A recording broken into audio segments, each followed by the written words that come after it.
I'm Kat, and it is already the first week of November, so we need to discuss all the books that I read in October, also known as my October reading wrap-up. I had 6 books on my October TBR, and I managed to finish 5 of them. I read 6 books overall, and only 1 of those were audiobooks. So let's get into my 6 books from October. The first book that I read in October was Never Let Me Go by Katsuo Ishiguro, and I gave this book 3 out of 5 stars. The book follows the main character, Kathy, who is 31 when the book is being written, but it has a bunch of flashbacks to her experience growing up in school with these 2 other characters, Ruth and Tommy, who are like her best friend. Well, a little complicated. Kind of her best friends growing up, end up being very close in their teenage years, kind of drift apart in adulthood and come back together somehow. And you see the whole story of how that happens. Now, in the beginning, there's like an underlying question, like something is off. All these kids, Kathy, Tommy, and Ruth, they all go to a school together called Hailsham. It's like a boarding school. But none of these kids ever mention parents or ever mention anything like that. It's just the kids live and stay at this school and they grow up together in the same class. While they're in this school, it's really important that they create art pieces for like this exhibition that gets taken by the headmaster and stored somewhere, and no one really knows the meaning behind this. So as you're seeing all these flashbacks, you're seeing the relationship between Kathy, Ruth, and Tommy. Kathy and Ruth are very close. They're like best friends. Tommy, as a child, had like anger issues, behavior problems, and kind of got bullied for a little while, but Kathy was always the one who seemed to understand Tommy.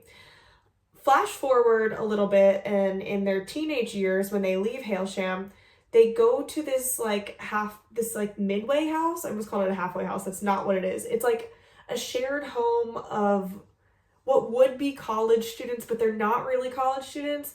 And during this time and their last few years of high school, Tommy and Ruth get together. So now Ruth and Tommy are together, but they're all in the same place. Ruth, Tommy, and Kathy. Kathy's still best friends with Ruth. She's still very close with Tommy, but they're very close together. Basically, there's still this underlying question of what is going on with these people, because something is not right. They're not normal children. They're not normal young adults. And you find out that they are specifically children. Well, they're specifically humans who have been cloned to create for the sole purpose of organ donors. So all of these people, Kathy, Ruth, and Tommy, they're going to be organ donors. They're going to donate their organs. It really doesn't go into that much about the logistics behind the organ donation. It doesn't go into the politics. My cat is here to say hi. It doesn't go into the politics of who funds the organ donations. It really doesn't go into any of that. We just know that they're all organ donors. So when they're in this midway house after high school, they get to learn training to become a carer, and all of these donor humans become carers and donors. When you become a carer, you do it for a certain amount of time and you help donors donate enough things that it's their last procedure, and then they die and they move on, and then you're no longer their carer, and eventually you become a donor. And that is the whole path of these humans. Like, it's their whole purpose. So Kathy at age 31 is like a really phenomenal carer. She's been a carer for way more years than anyone else has been. So you find out that after the house that they lived in after high school, Kathy goes off to become a carer. So does Ruth, so does Tommy. But Ruth and Tommy don't last as carers as long as Kathy do. In the meantime, they all lose contact. So it's a couple years later when Kathy is like a really good carer and gets to start requesting people to care for, and she ends up finding Ruth and becoming Ruth's carer. And her and Ruth reconnect with Tommy, and Kathy ends up becoming Tommy's carer as well. This whole theory comes out that started when they were in like their college young adult years.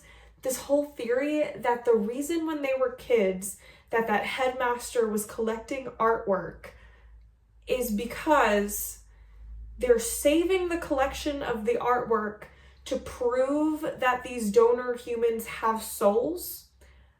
And it sounds crazy. So the headmaster collects it to prove that they have souls because Ruth, Tommy, and Kathy, and a bunch of other of these donor people believe if two donors are in love and they can prove that they had souls enough to be in love, then they get a couple extra years of life. So what ends up happening in the book is Ruth and Tommy split when they went into their carer programs. And when they all reconnect years later, when Kathy is a carer, Ruth's like, I'm sorry that I kept you guys away from each other all this time, because this whole time, ever since you were kids, Kathy and Tommy, Kathy, you were the one who was closer with Tommy. You guys were always closer. It was never me and Tommy. It was always Kathy and Tommy. So Ruth basically gives her blessing to Kathy and Tommy to fall in love and to go find their old headmaster from Hailsham and show them that they're in love so that they can live a couple more years. So that's the main summary of the book. I give this book 3 stars. There were some things I liked about it, and there were some things I did not like about it. I have it written down here, that's why I keep looking down. But I did like the childhood flashbacks. I thought it was good. I thought it gave a lot of detail to the characters that you wouldn't see otherwise. You get a lot into their personality and their relationships and all that. And the premise was also super interesting. Like, organ donation, yeah, very cool premise. The carer and donor aspect also showed like a really interesting side to grief and morality, because by the time the characters are young adults, look at what she's doing. Go ahead, show everyone. Yeah.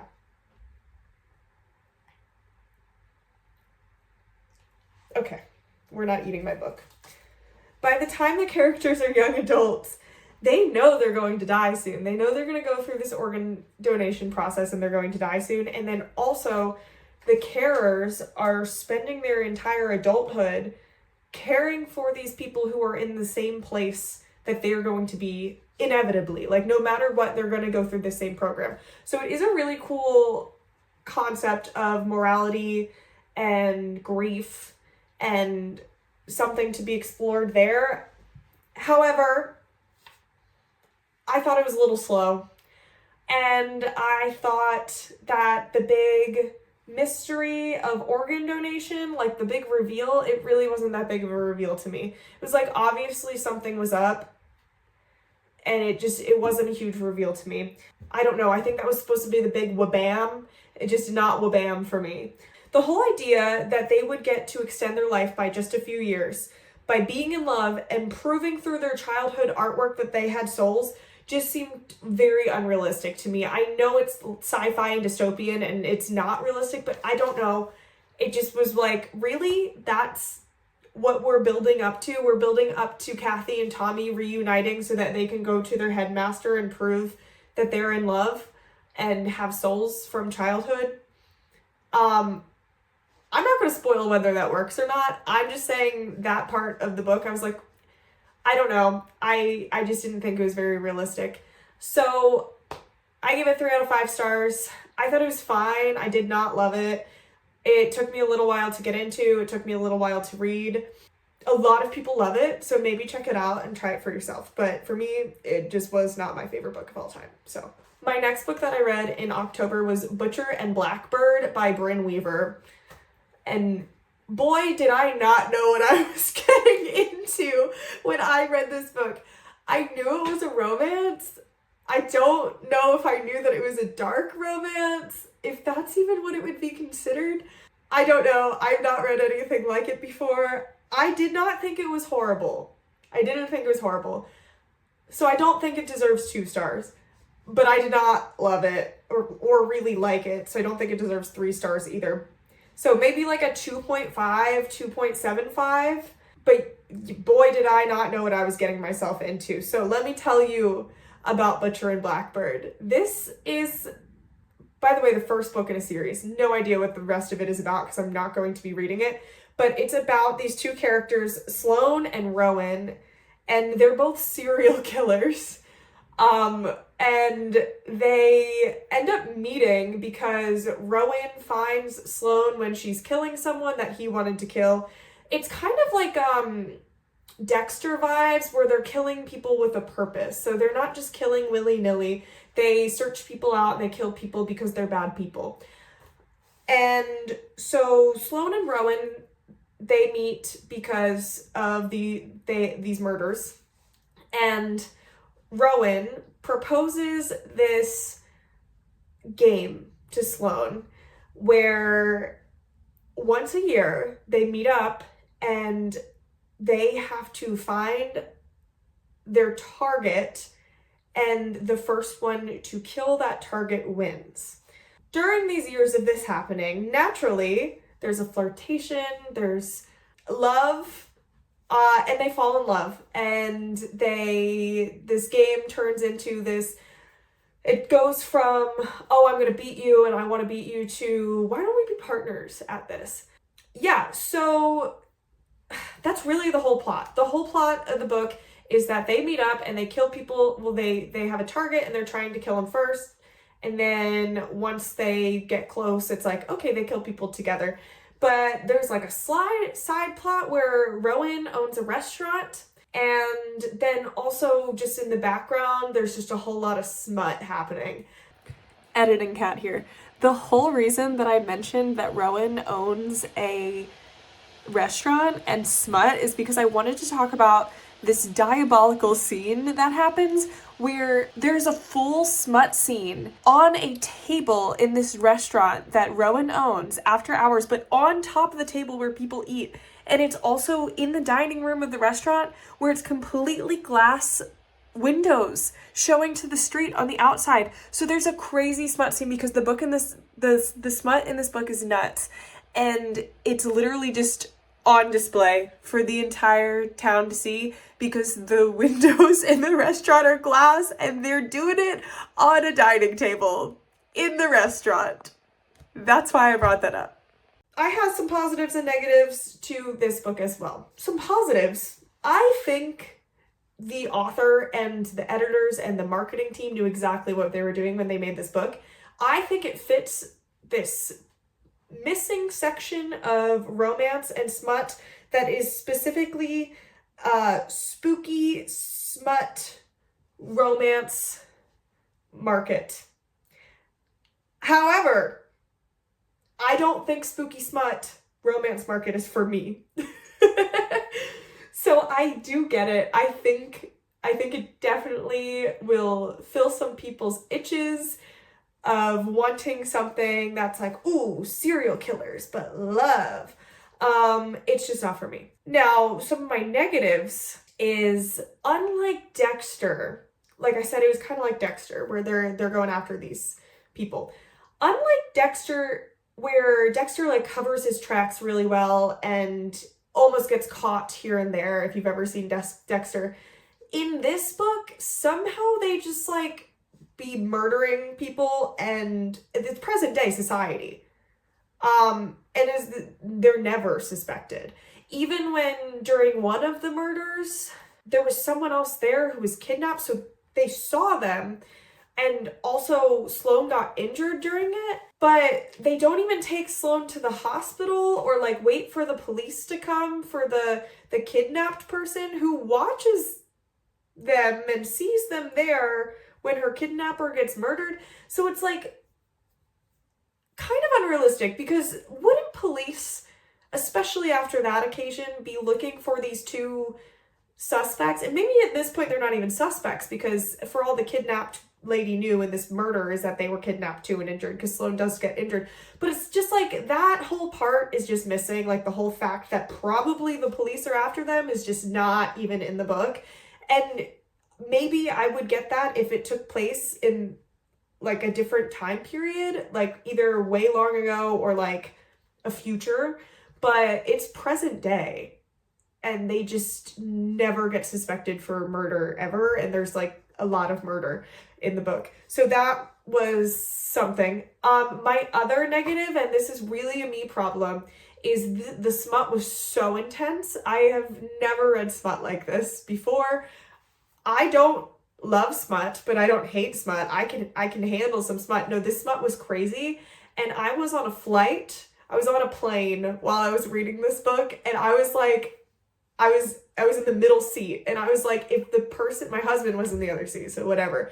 But the guy on my right, I was like, if this guy looks at my book right now and reads the things that they are talking about, that would make me want to leave the plane from the air. The smut was seriously crazy. Let's just say she has piercings everywhere.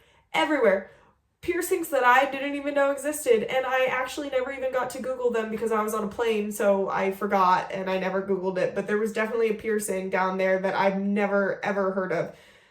She's got piercings all over, and then the things that they do are just very intense. So yeah, I will not be reading anything more in Butcher and Blackbird series, but if you are someone who loves some really intense smut and serial killers and want some like spooky serial killer vibes, but also you're really intense smut, then maybe it's for you. It's just not for me.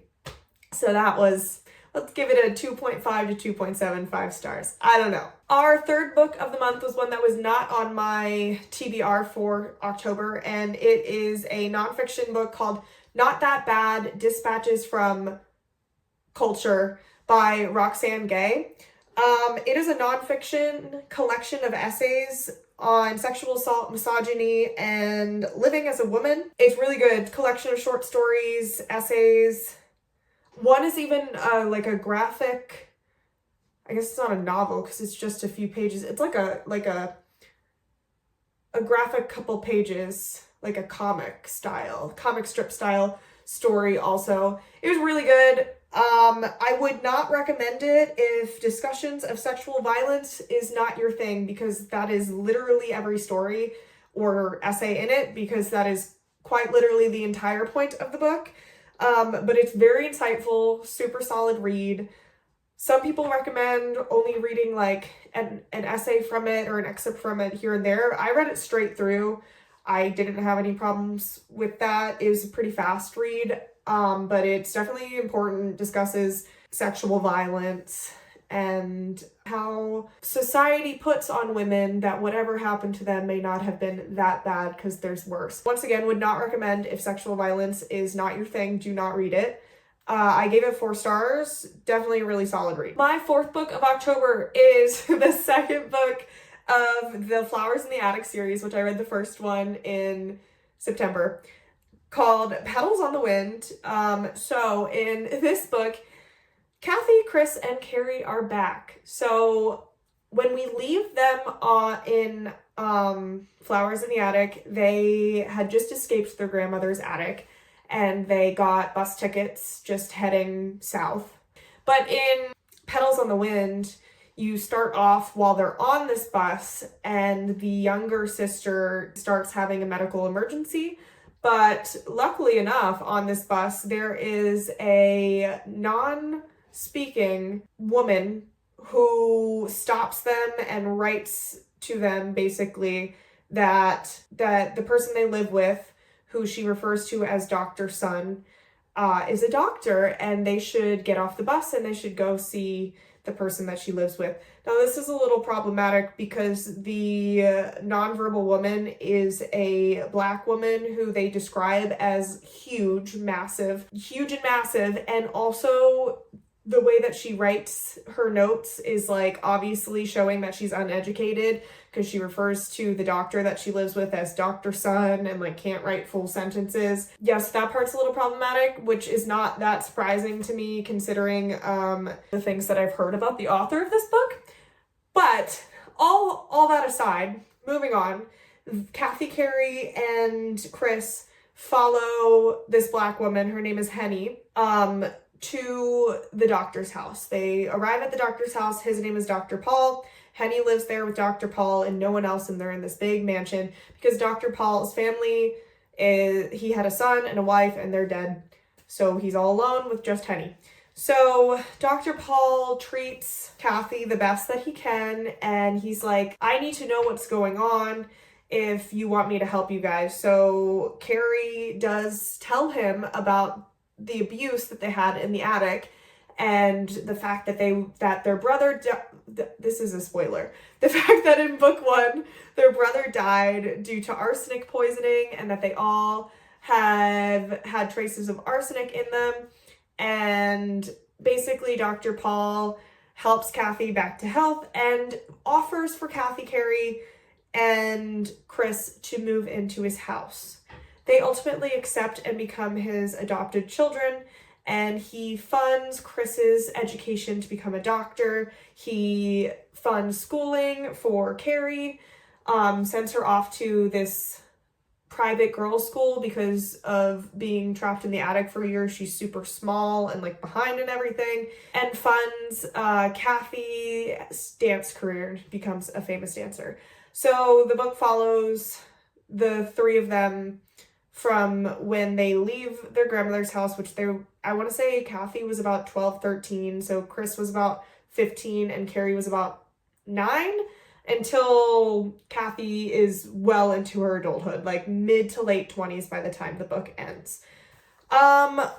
This book is not as good as the first one in the series, and I don't really think I'm going to continue it. I might watch reviews because a lot of people have in-depth like spoiler the whole thing, and I might watch one of those just to know what happens. And I don't know, I might read it because it seems like the Flowers in the Attic series is like kind of like a phenomenon. So I might want to like dig into it. I haven't decided. Currently, I'm not reading book 3 anytime soon. I did like some things about this book.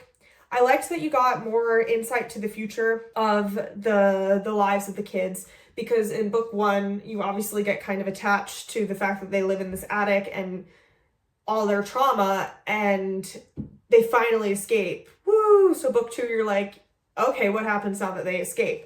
So I do like that it is a continuation of that, which it's the second book in the series. So, and I also love that in this book, Kathy, her like life purpose other than being a dancer is to confront her mother and her grandmother.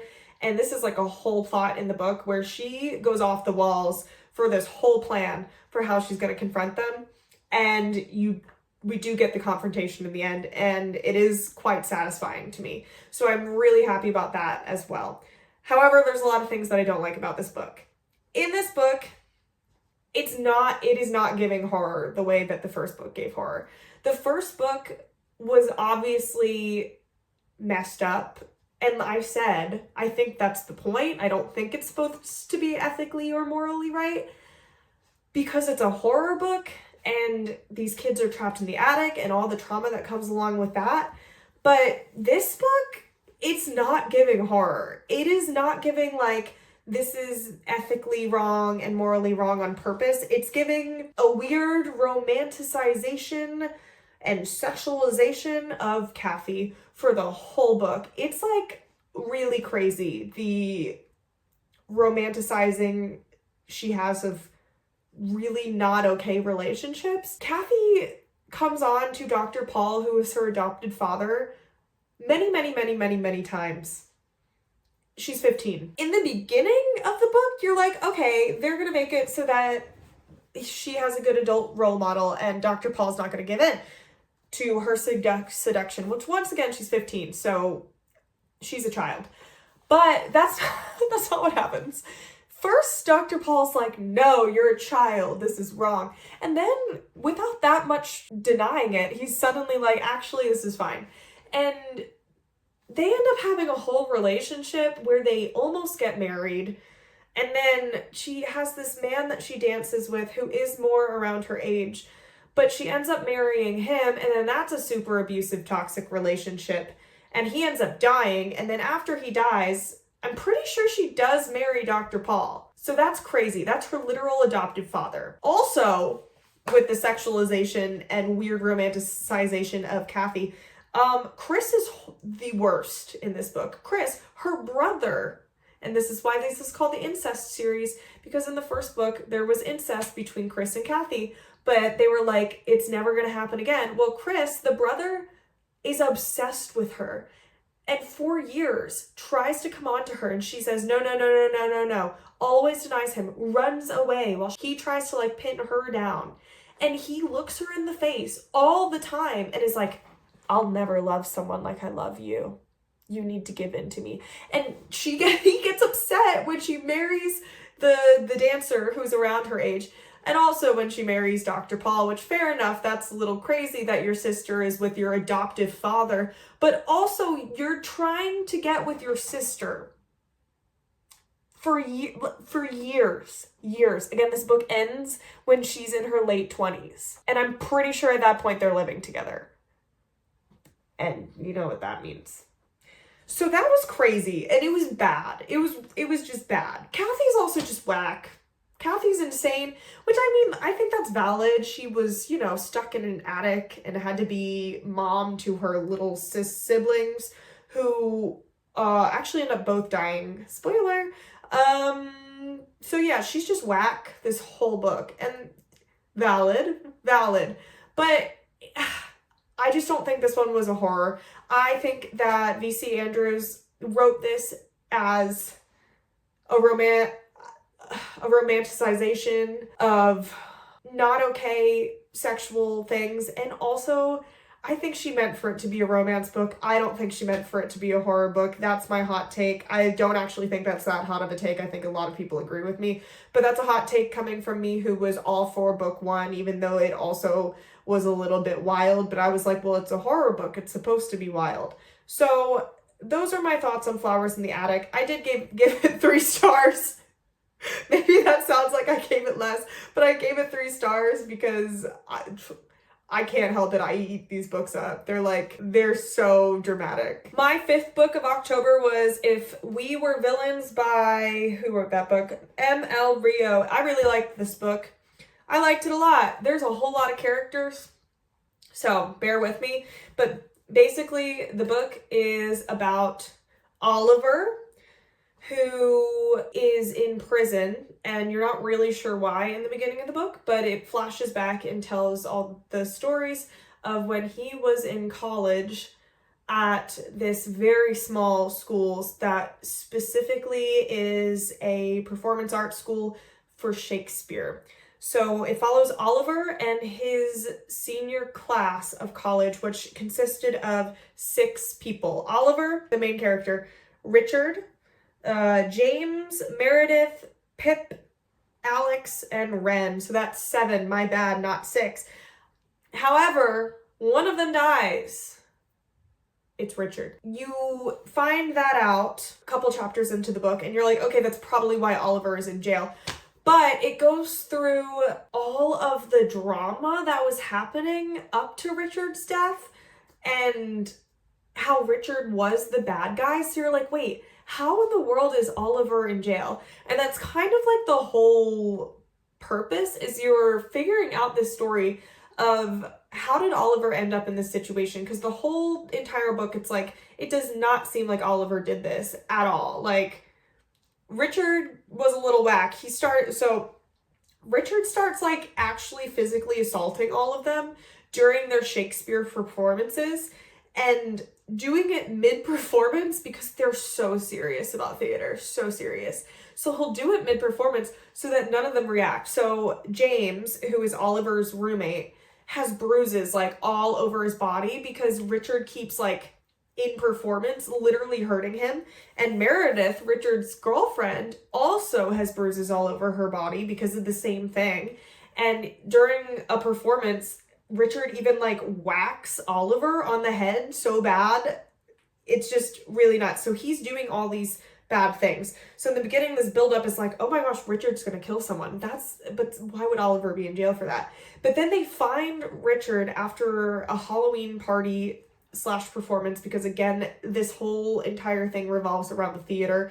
And during Halloween, they had this special play where they all have these certain parts in a Shakespeare play, and it's this whole special thing. The whole school comes out to watch it, and it's a huge deal. Anyway, Richard dies that night, so you're like, wait, Richard was the bad guy. Now who killed Richard? Because he's also the biggest and strongest of them all. So you keep reading the book and you're seriously like, what the heck happened to Richard the whole time? Okay, there's like a lot of underlying tension things happening. So Richard and Meredith were together. When the night that Richard dies, Meredith and Oliver get together. But there's also this underlying tension where Oliver and his roommate James are like, definitely there's something going on there, but it's never said up front. But there's some feelings there. Like James comes to visit Oliver at home during one time, and the tension of them sharing a bed was crazy. Yeah, so it's like, I don't know how to explain all the plot points, except that it's just drama. And these are theater kids, so they're already drama, but it is so drama. So there's a lot of things that I liked about this book. I was really into knowing what happens. It hooked me and I needed to know. I needed to finish this book so I knew what happened. How did Richard die? Who killed Richard? Why is Oliver in jail? These are all things that are very important to me to know. Also, do Oliver and James get together? Because I really want them to. The drama was captivating. I can't go into all the plot points. You need to read it, but it's just drama. They're theater kids. It's drama. The gay undertones between James and Oliver were real good, real tensiony, and it doesn't like outright say it. And Oliver's hooking up with Meredith, so you're like, wait, am I reading into this wrong? No, you're not. You're not reading into it wrong. And then also the school sounded so cool. I'm so jealous. They lived in this castle, like this literal castle. Their senior class was just 7 people because every single year people get cut from the program. You have to be like the best of the best. And they just go to acting class and they drink tea with their professors, and the setting was very cool, and it was a captivating book. Now, the reason I didn't give it 5 stars, because I'm raving about it. The main reason is it would break into these chapters of actually describing the plays, and it would just go on and on and on in Shakespearean speak, describing the play, and it was for a purpose. It was like the scene in the play was super dramatic and building up to something outside of the play, but it was so boring to me. I'm so sorry. I was like, can I get back to the drama with Oliver and Richard? The Shakespeare part was rough for me. It really was. And maybe people love that about this book. Not me. I think if it had not necessarily, well, yes, less Shakespeare. I don't want it to get rid of Shakespeare altogether because that's part of all of their personalities. Like, they literally love Shakespeare. The entire reason that they're at that school is because they love Shakespeare, and it's really important. I just wish it cut it down some. I get that it was for tension building, but it just bored me to no end. And I've not read Shakespeare except like Romeo and Juliet in like 9th grade, which was like a bajillion years ago. So I don't relate. I don't feel any type of way about the Shakespearean plays. So maybe if I did, I would 5-star it, but I don't. And then also the ending was sad, which is not necessarily a bad thing, but I was really sad about the ending because I just really wanted things to work out for Oliver and James, and they did not work out, and that made me very sad. Overall, If We Were Villains, 4 stars. Really good, really captivating, so drama.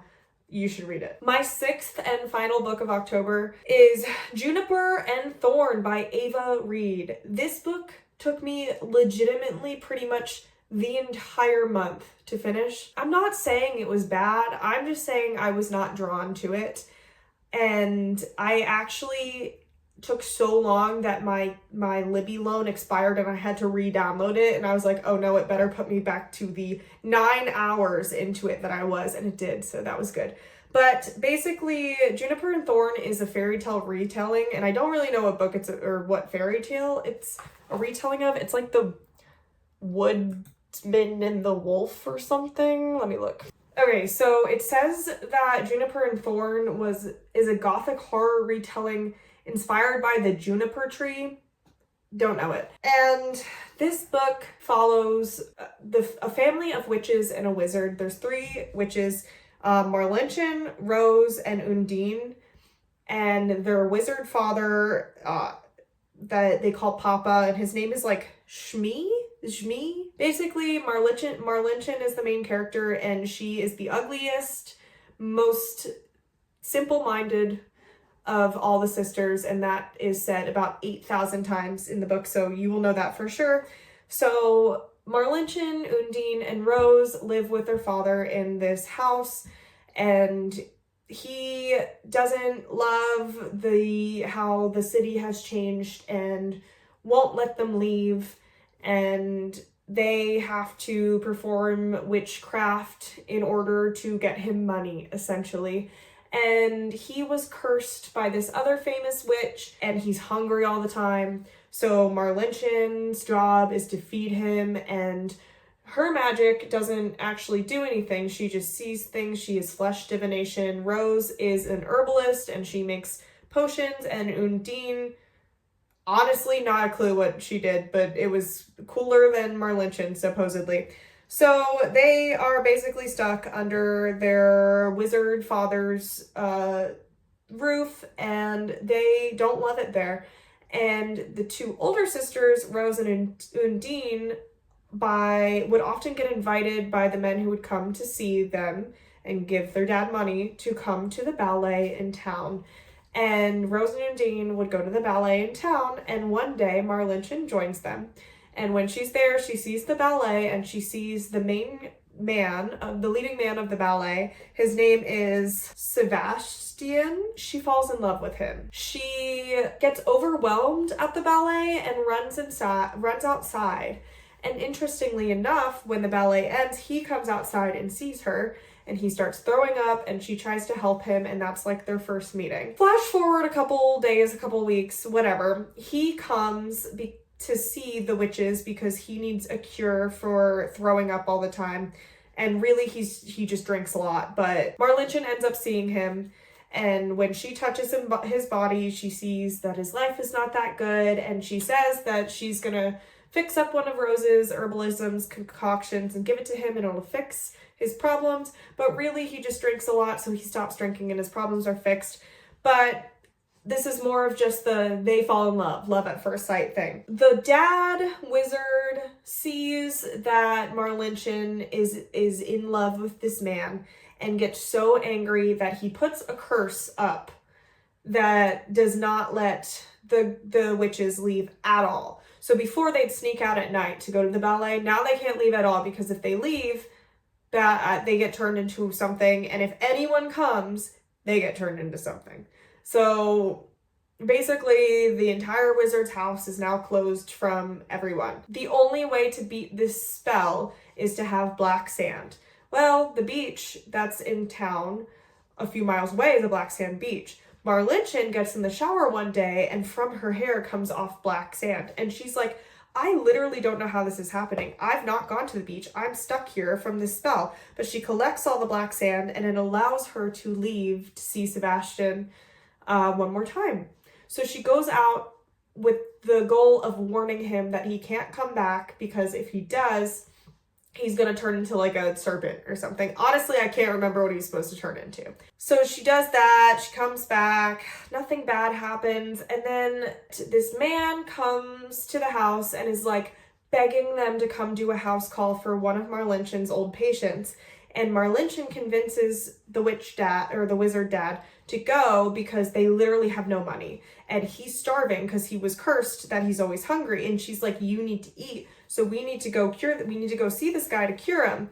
And so Shmi, the wizard, is convinced, and Marlinchin and Shmi go to try to cure this patient of hers that's not doing well. And crazy enough, Sebastian lives and is the roommate of that patient. Whoa, what are the chances? Anyway, when they're there, Sebastian is in the ballet and he has a handler. So his handler comes and is super mad at him, and he saw Marlinchin at the ballet.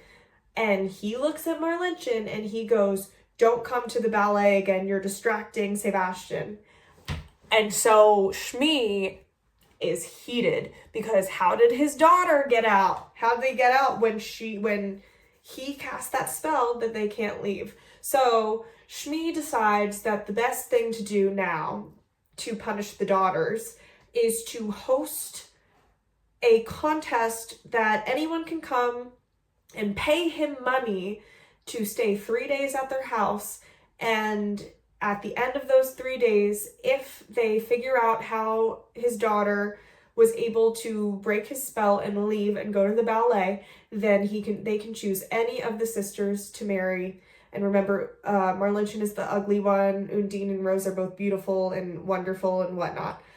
So this contest goes on and a bunch of people come. Basically everything just blows up from there. There's like a bunch of murders from these monster-like things, and you're trying to figure out who is the monster. Is it Shmi? Because he's definitely not a good guy. It really alludes to that it's Shmi, but plot twist. Spoiler alert, plot twist.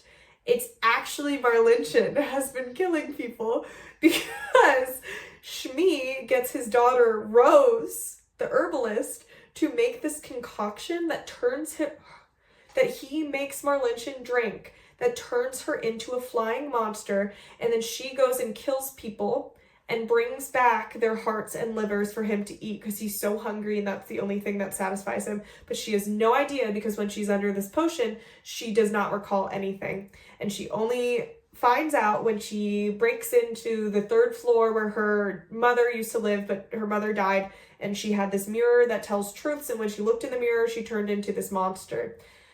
And that's how she finds out. So in the end, she sets up Shmi, her father, and also this doctor that's a whole side plot that I didn't even get into.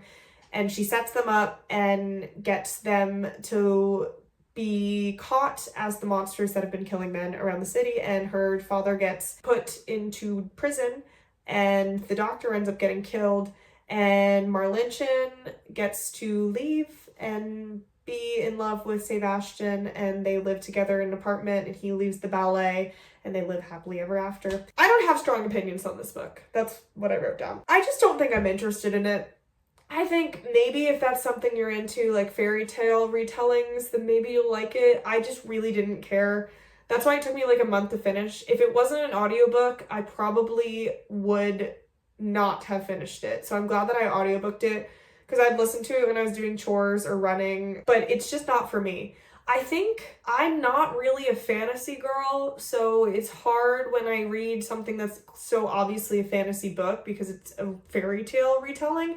But if you're into that, then you probably would like it. Like, I'm into like Greek retellings and Roman retellings. I find those very interesting, even though they're retellings.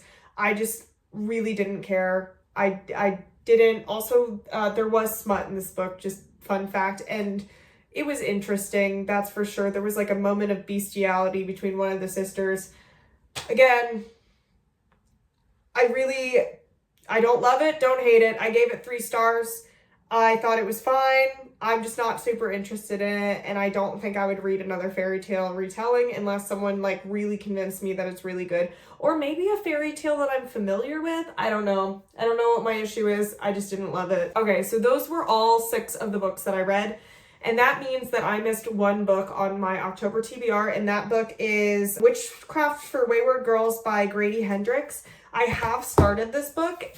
I am 143 pages in, which is 30%, and I'm absolutely loving it. I'm really excited to finish it. I'm kind of hoping it's a 5-star because so far I really love it. So it's about a home for wayward girls who are unmarried, pregnant teenagers, which is super common in like the 1960s, 1970s. This book takes place in the 1970s in Florida. And the first quarter of the book, because I'm only a little over a quarter, it seemed like it was just about that, like just about a home for pregnant, unwed girls, which the book's called Witchcraft for Wayward Girls, so I was like, where's the witchcraft? But I was not upset because that's something that I'm super into. However, just a couple chapters ago, there was the first little hints of witchcraft, and I love it because basically how the main character got the book on witchcraft is this little library that comes to the home for girls only every 2 weeks, and the librarian like really vibes with her and is like, you need this book, and she's like, this really doesn't seem like my thing, doesn't even understand it, but she takes it, and the main character and the group of friends successfully do their first spell. even though they don't really believe in witchcraft yet, they're just kind of dabbling, but their first spell was successful, and I'm loving it so far, and I'm really excited to keep reading it. So that will be in my November reading wrap up for sure, but I just wanted to share that I am 30% of the way in, so I did not neglect Witchcraft for Wayward Girls. I just didn't get around to it. So we'll talk about it in November, but those were all of my books that I read in October, my October reading wrap up. I really have no idea what I plan to read in November, other than this book that I'm currently in the middle of. So if you have any suggestions, leave them below. Clearly, fantasy is not my thing. And I really tried to theme October about like witchy, spooky. And it was fine, right? It was fine, but I don't know if I want to read seasonal books in November. Maybe I'll save that for December. We'll see. Thanks for watching, and I'll see you in the next video.